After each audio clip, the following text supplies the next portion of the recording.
ଆଜିର ଏହି ଅନ୍ତର୍ଜାତୀୟ ମହିଳା ଦିବସ ଅବସରରେ rise and inspire in your life ଚ୍ୟାନେଲକୁ ଆପଣମାନଙ୍କୁ ସ୍ୱାଗତ ଜଣାଉଛି। ଆଜି ହେଉଛି ଆନ୍ତରାଷ୍ଟ୍ରୀୟ ମହିଳା ଦିବସ।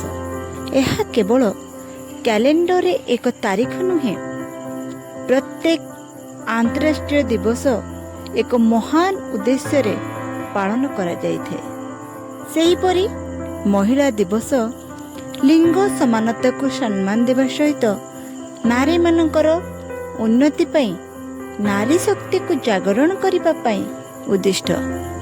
ଆଜି ଆମେ ଆନ୍ତର୍ଜାତୀୟ ନାରୀ ଦିବସ ଉପଲକ୍ଷରେ ନାରୀମାନଙ୍କର ଶକ୍ତି, ସଫଳତା ଏବଂ ଭବିଷ୍ୟତ ପ୍ରଭାବ ବିଷୟରେ ଆଲୋକପାତ କରିବା। ନାରୀଠାରୁ ସୃଷ୍ଟି ଏ ସମାଜ, ନାରୀଠାରୁ ଜନ୍ମେ ଜାତି, ସେଥିପାଇଁ ନାରୀ ହିଁ ଜନନୀ। ଏମିତି କରି ସେ ଜାତିର ବି ଜନନୀ।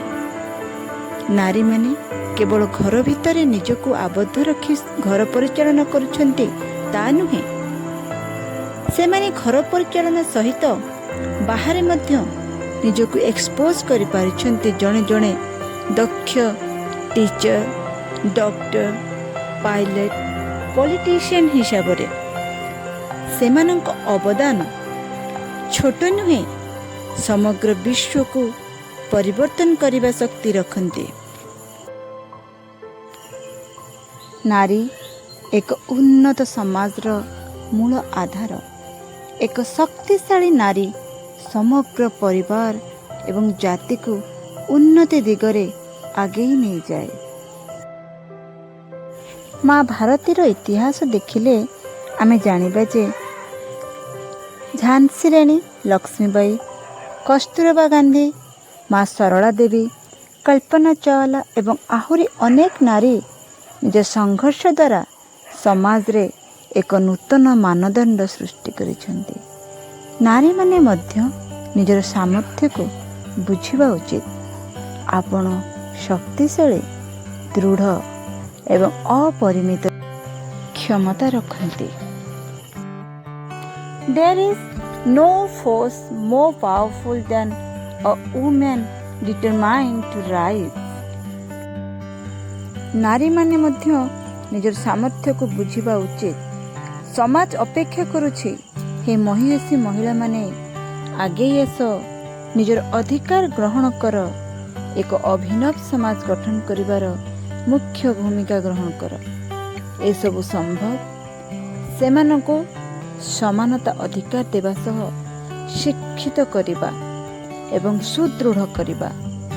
ତେଣୁ ଆସନ୍ତୁ ନାରୀମାନଙ୍କୁ ଉନ୍ନତ କରିବାରେ ଅବସର ଦେବା।